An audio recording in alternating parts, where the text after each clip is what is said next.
"No," she answered, unsure what to do. "How do you keep warm?" He pointed to a small ceramic chimenea, an outdoor stove that he'd placed in the living room fireplace. Focusing only on him, she hadn't noticed it before.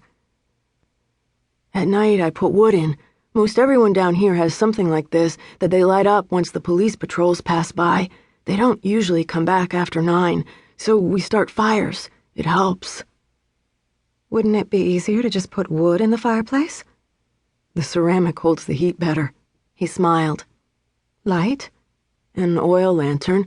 Smells a little." "I see." She looked him in the eye. He looked like a decent enough guy. "How did you come to this?" He shrugged. "I was working my way through UNR, lost my job, and had to drop out. I couldn't get another job, and I don't yet have my degree." "I'm not sure it would help in these times." She held out her hand. "Babs Gallagher. I own Benjamin Realty." "You're not throwing me out? Are you going to report me? The cops don't like squatters."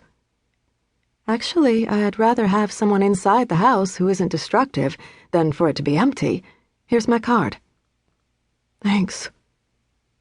"How many people are living in the neighborhood?" "I don't know. A lot of houses have somebody in them. Some have whole families." He paused. "If you go 3 blocks east, it's full of crack dealers, meth dealers.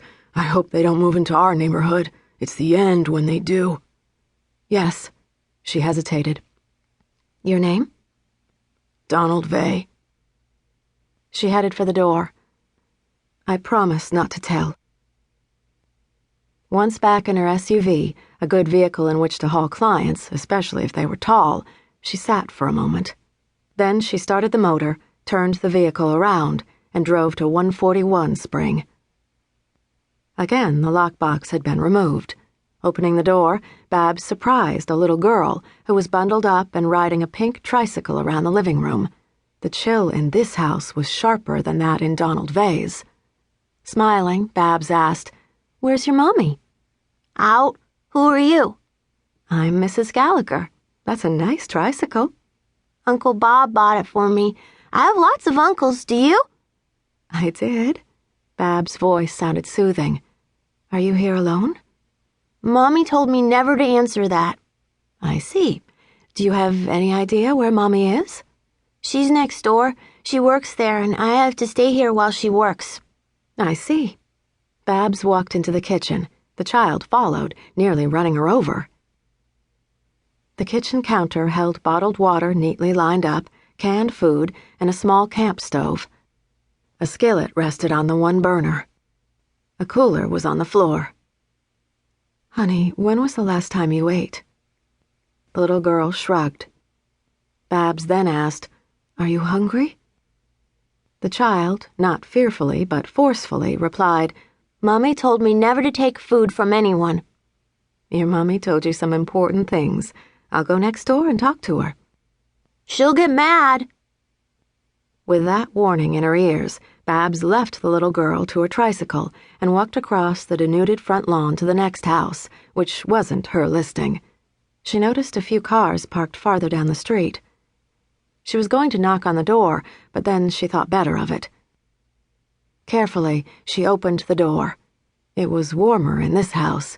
Unlike Donald Vay, whoever lived here wasn't worried about smoke. Perhaps they had made some sort of deal with the police. Babs listened. The unmistakable sounds of sex filtered down the stairs. Sighing, she let herself out. Maybe crack dealers hadn't moved in yet, but other dysfunctions had. She thought about the child in 141 and wondered if she should wait until her mother finished up and join the little girl. She thought better of it. The child seemed fine, knew her mother was next door, and Babs had nothing to offer the little girl. Even if she'd bought food, the kid would not have eaten it. She seemed clear about her mother's orders. Back in her car, she removed her coat and turned on the ignition. The heat was welcome. If she reported these people, they'd be thrown out, and they'd go where? The shelters were jammed. They might be turned away, banished to the cold.